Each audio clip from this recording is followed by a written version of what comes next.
Oh,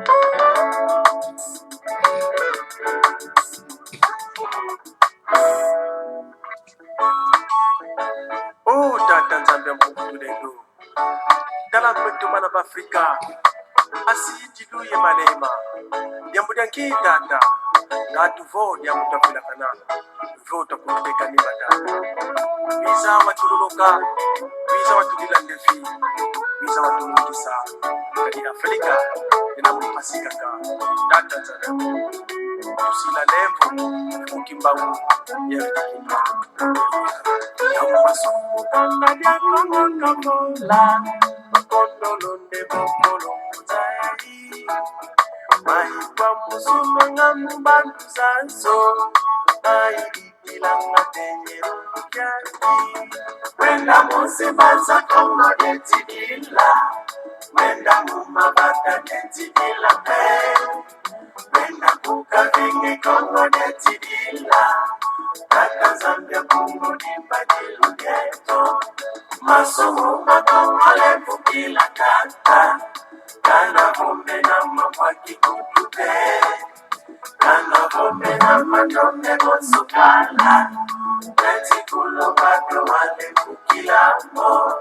Kongo deti vindu mukanga fabombe. Deti mawazala kwa mani munade. Kanipasisa ndisi vyokele kitezo. Tata banzila pasisa kongo kwango. Wenda musibaza kongo detidila. Wenda mumabata detidila. Wenda kukabini kongo detidila. Tata Zambia kongo dibadilu geto. Masomo makongole fukila kata. Kana kumbe na mapaki kutupe. Kana kumbe na matombe mosukala. Neti kulo bado wale fukila mo.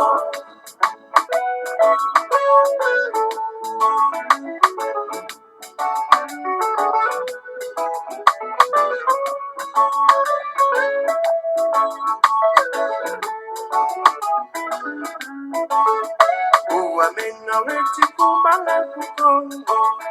Uwa mantanga mukumba wena pe. Nyamyo neti dilanga mwa kongo. Tata bana kongo kusu ya runga. Wenda musibaza kongo detidila. Wenda mumabata detidila pe. Wenda kukabini kongo detidila. Tata Zambia kongo dibadilu geto. Masomo makongole fukila kata. Kana kumbe na mapaki kutupe. Kana kumbe na matombe mosukala. Neti kulo bado wale fukila mo. Tafutu muna kongo kunchabafa. Yenze gansinga mambe kikole. Vanisa kongo vakyandu kya kitindo. Mokitima meto mina mumakana. Wenda musibaza kongo detidila. Wenda mumabata detidila pe. Wenda kukabini kongo detidila. Kaka Zambia kongo dibadilu geto. Masomo makongole fukila kata. Kana kumbe na mapaki kutupe. Kana kumbe na matombe mosukala. Neti kulo bado wale fukila mo. Gavana tadiko wasuna mbangeni kadidile ndikunguka. Ndungu nukakatulombele konde tata Zambia kadike watufanga batutu wa Afrika. Yenge potufana ntutu emi. Ndungu babana Afrika. Matondo mingi solo pena tukana technique na lo yembo kitoko solo pena utikopesa biso na poko na lelo na kati na Congo bololo. Ba mama batata bandeko ba mbute bayaya mbote na bino yenge keno. Donc voilà biso wana toye lisusu en tout cas na poko na lelo pona ete toko kasolo pena en tout cas kosolola na poko na lelo. Lelo en tout cas tokosolola solo penza en tout cas la géopolitique, ce qui se passe dans le Moyen-Orient, Congo, Bololo. ezale abino bomo mesano mbuta bopele bobala elingi koloba malamu koloba tope bobala bopele qui veut dire koloba malamu moko ya mwana basomi ya bangombe kuna na grande fédération Bangshari na kati na Kimvuka ki atimanti, c'est-à-dire la confédération de l'Afrique centrale. Bambate l'Afrique centrale Katsopa ya kati deviendront un seul pays au type confédéré Adi Aimé né Mwanda Semi qui veut dire l'esprit créateur. Alors bama batata bandeko balandi ya Congo bololo biso antoye lisusu en tout cas na pokwa na lelo parce que lelo ezali mokolo malomingo mokolo oyo bakosaki biso en tout cas boyebi yango malamu ete ezali mokolo oyo tata nzambe a Congo apemaki ok biso toyebi tata nzambe a Congo apemaka te en tout cas apemaka te wana ezali lokuta monene yango toyaka mokolo malomingo pona kobala ye lokuta wana po ete balimboka bakwa kovandela lokuta wana te. Alors mama batata bandeko na Congo bololo lelo tosolola nano na likambo oyo ezali koleka solo pena tuka na Moyen-Orient parce que bandeko na biso bakongolais balobi mais non mais ce qui se passe non pas na Moyen-Orient ils ont concerné biso te waza bitumba na bango.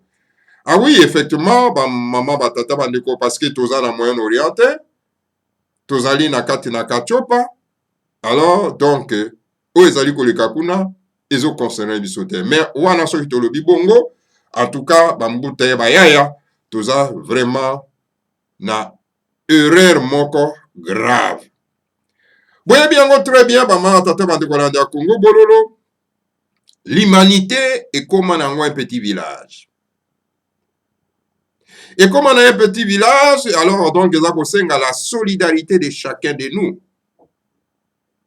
parce que oyo ezali koleka solo pena en tout cas na Moyen-Orient ekoki koaffecte biso nyonso tu mpe ekoaffecte effectivement biso nyonso tu na kati na mboka na biso ekoaffecte non pas le quotidien na biso ekoaffecte non pas donc kolia na biso ekoaffecte non pas ba transport na biso donc la vie quotidienne na biso ekoaffecte ekozala affecté.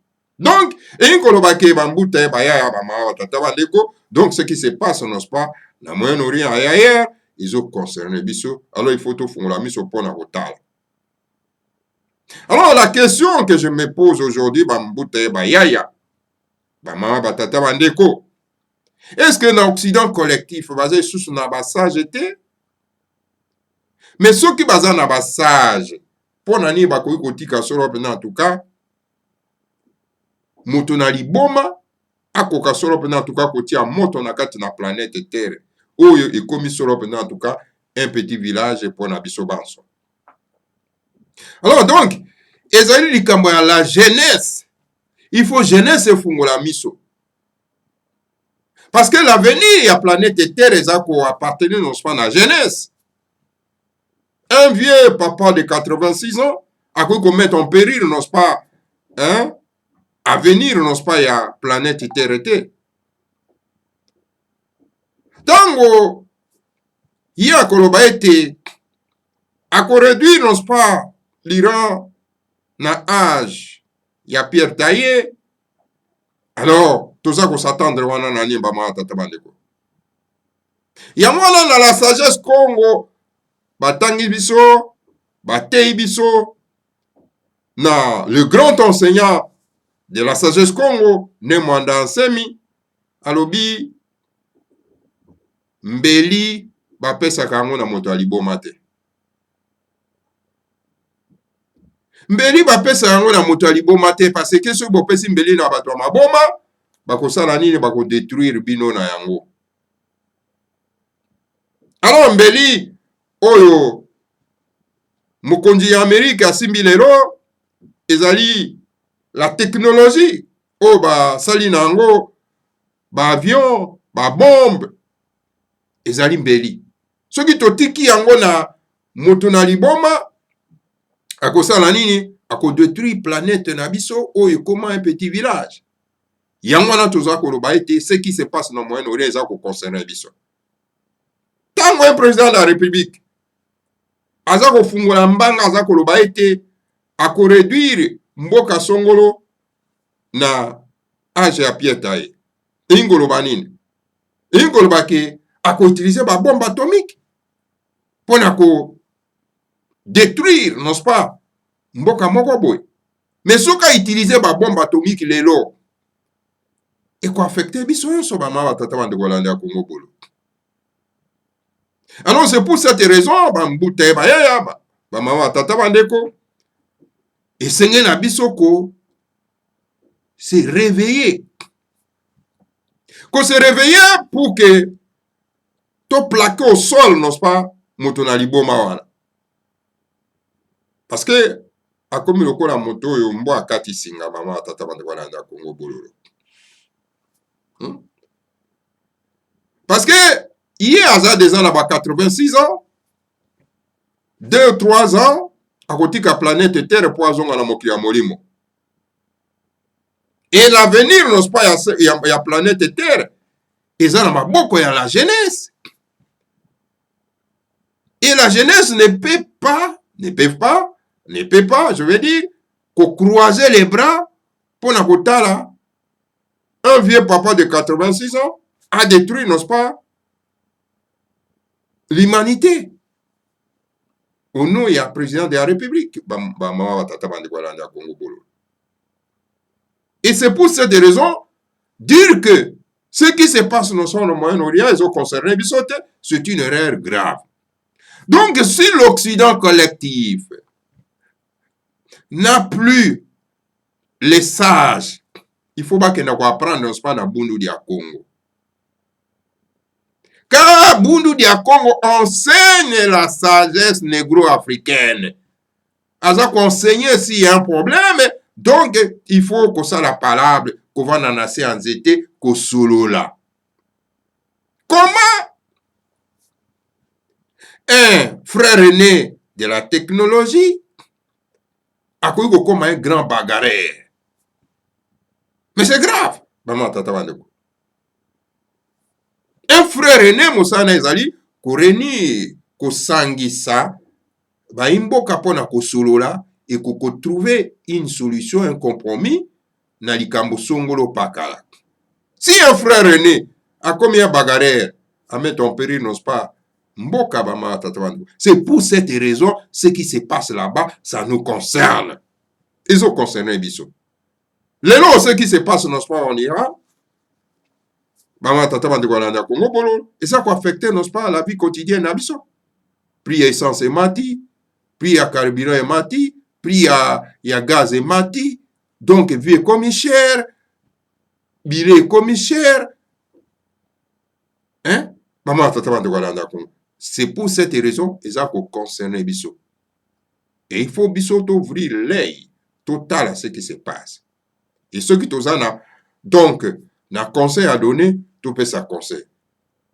Ceux qui ont une action, il y a que ça là, pour que tu plaqué au sol, n'est-ce pas, motowana et c'est tout ça là. Parce que ceux qui t'ont croisé les bras, la non-assistance de la personne en danger. C'est-à-dire la non-assistance de notre planète Terre qui est en danger. Alors donc, ils ont concerné Bissot. Et voilà la sagesse Congo. Voilà Bundu dia Congo. Ils ont enseigné Baimboka, ndenge ya kotambola, ndenge ya protéger la nature, ndenge ya protéger l'être humain, ndenge ya protéger l'air, ndenge ya protéger la terre. Voilà Bundu dia Congo. Alors, s'ils n'ont pas cet enseignement, tous à quoi exhorter Bango, bah, quoi apprendre ce grand enseignement, na Bundu dia Congo, pour te battre comme un homme sage. Parce que l'Occident collectif n'a plus de sages. Ceux qui n'a pas sage, bah, tika moto, l'olenge lokola Trump, a tenu des propos trop graves dans un autre pays. Le Coran ndenge toyoka ki yango bama tata bande ko réduire non pas un pays dans l'âge à pied taille. Donc à quoi utiliser ba arme, il y a destruction massive pour détruire non pas ces pays là. Et ce qu'a utilisé ba bombe à destruction massive, je veux dire, c'est-à-dire l'arme nucléaire, et quoi affecter bisognon surtout la planète Terre. C'est pour cette raison je dis que ils ont concerné biso banso mama tata bandeko biso centrafricain, c'est-à-dire bana union de timanti parce que biso toza ko incarner la sagesse Congo, ils ont concerné biso. Alors donc toza na raison ya ko prodiguer certains conseils n'est-ce pas na bato oyo tobengi l'Occident collectif pour que balingi remettre en péril n'est-ce pas notre planète Terre. Voilà, maman, tata bandeko à Congo, bololo. Donc, dire que makambo ezali koleka kuna, ils ont concerné bisote, bisotoza na bitumba na biso kuna, bitumbo toza nango kuna na kati na Congo, ezali bango bato bazali solo pena ko financer ba bitumba wana. Tout ce baza ko financer ba bitumba wana, ezali tout simplement parce qu'ils n'ont pas de sages. Lokola baza na carence ya ba sages. Babi ko prodiguer conseil te yangwana donc conséquence nango bitumba ezako ozala pa na biso otoyebi na kati na République démocratisée du Congo.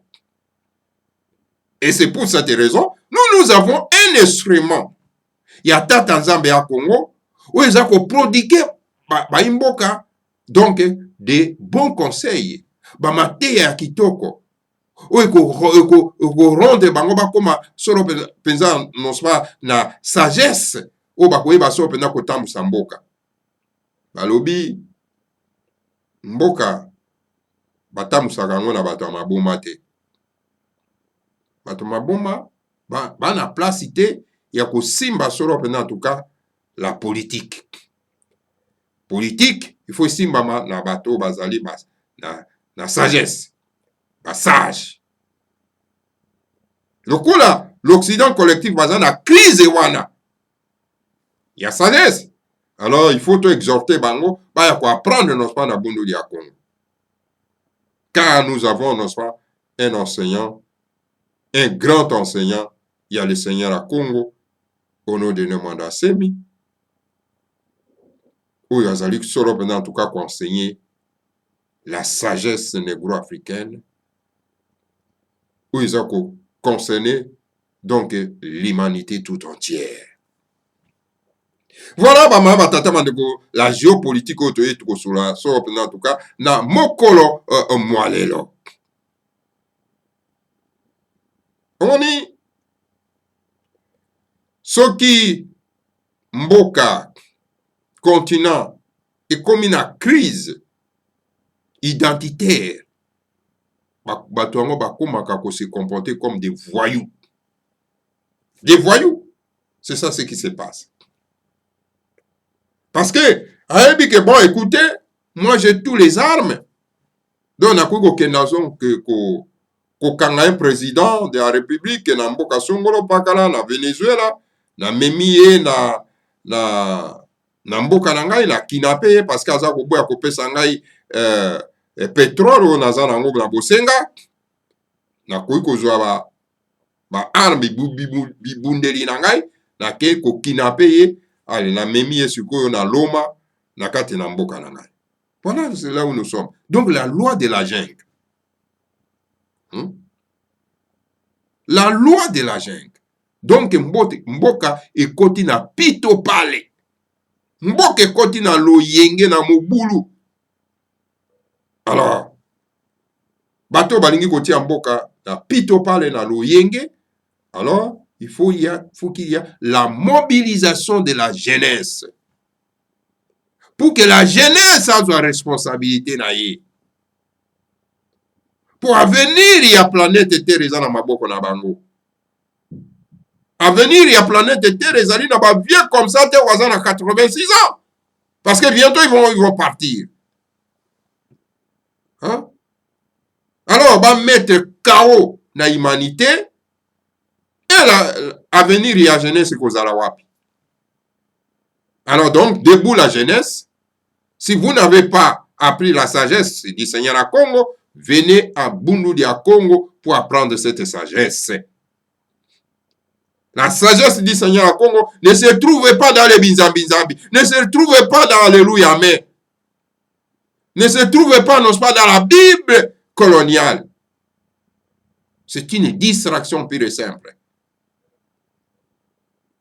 Cessez donc de perdre votre temps, n'est-ce pas, dans la Bible coloniale, dans les binzambi, dans le christianisme colonial. Cessez de perdre votre temps. Venez nombreux ici à Bundu dia Congo pour apprendre la sagesse du Seigneur à Congo. Vous allez voir, bukotambusa solo pena bamboka na bino, bukotambusa bituka na bino, bukotambusa solo pena mabota mabino, na sagesse ya le Seigneur à Congo. Mais na kati ya christianisme colonial, bukosala eloko moko te. Voilà les résultats. Voilà les résultats. Un président de la République, parce qu'à Monique, Azana Bibundeli, akokenda ko déclarer guerre na mboka oyo et déclarer guerre na été. Et puis, compromettre que à réduire dans l'âge à Pierre Taille. Vous vous rendez compte de ça? Vous vous rendez compte de la gravité de la situation? La gravité de la situation. Et nous devons croiser les bras, sans dire un mot. Au nom de quoi nous allons croiser les bras? Non, mes chers frères et sœurs. Nous qui avons la sagesse du Seigneur à Congo, nous devons nécessairement hausser les tons. Faut tout tomber à mon gongo.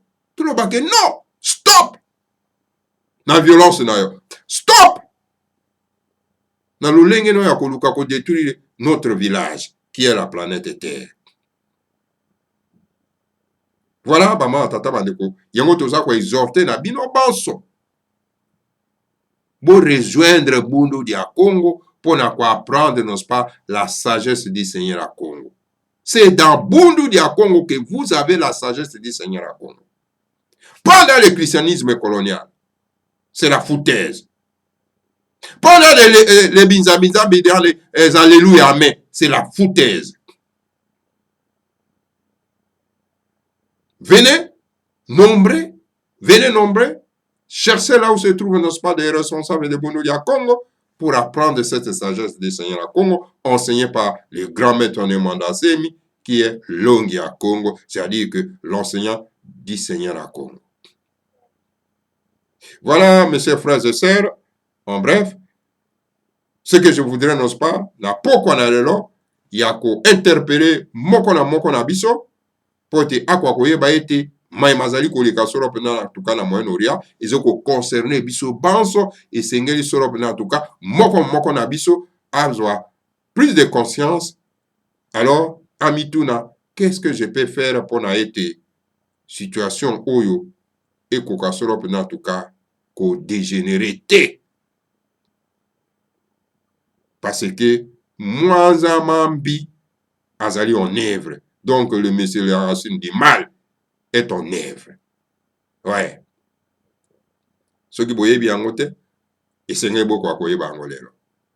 Maintenant, minki, na binobans, oyo bozui temps ya kolanda biso solo pena en tout cas, na après-midi alelo, wane zalaki solo pena en tout cas, na mokuse, na kati ya donc vidéoconférence, oto lengela ki pona bino solo pena en tout cas, na mokolo malelo. Alors, n'oubliez pas yako liker, yako partager, na baimboka, pour apprendre, n'est-ce pas, la conscience.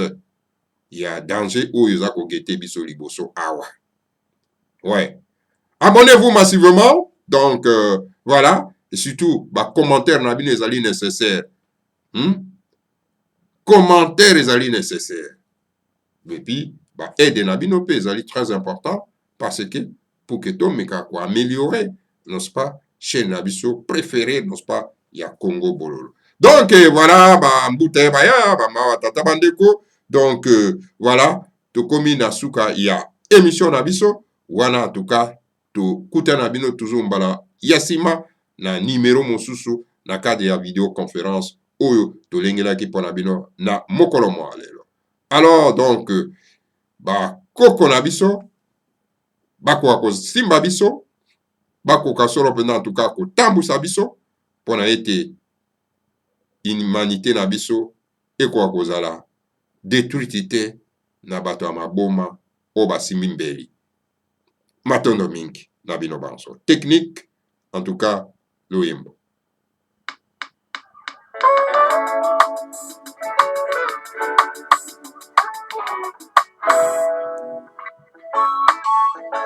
Oh tata nzambe ya mpungutu lelo tala kwetu bana bafrika asiyidiluye malema yambudyanki tata ngatuvo lyakutavula kanana vota kutekani matata biza watululuka biza watulila ndefi biza watulungisa kadi afrika inamupasikaka tata nzambe tusila lembo ukimbangu yakikinda yamasumukana lyakongo kabola makondolonde bokolo muzayali maikwa musumanga mubantu zanso mailipilanga teyerukyali wenda musibaza kongo lyetidila wenda mumabata lyetidila pe wenda kukavingi kongo lyetidila tata zambia kongo limbadilugeto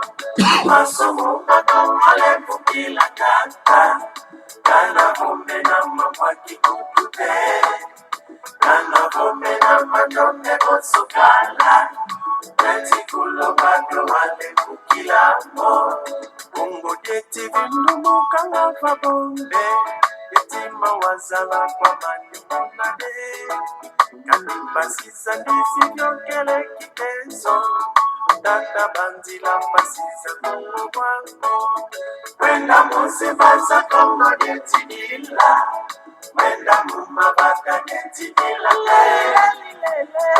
ukavini kongo lyetidila tazambia kongo limbadilugeto masomo makamale bukila tata kana kumbe na mamwaki kutupe kana kumbe na matombe kosukala netikulo bado wale bukila mo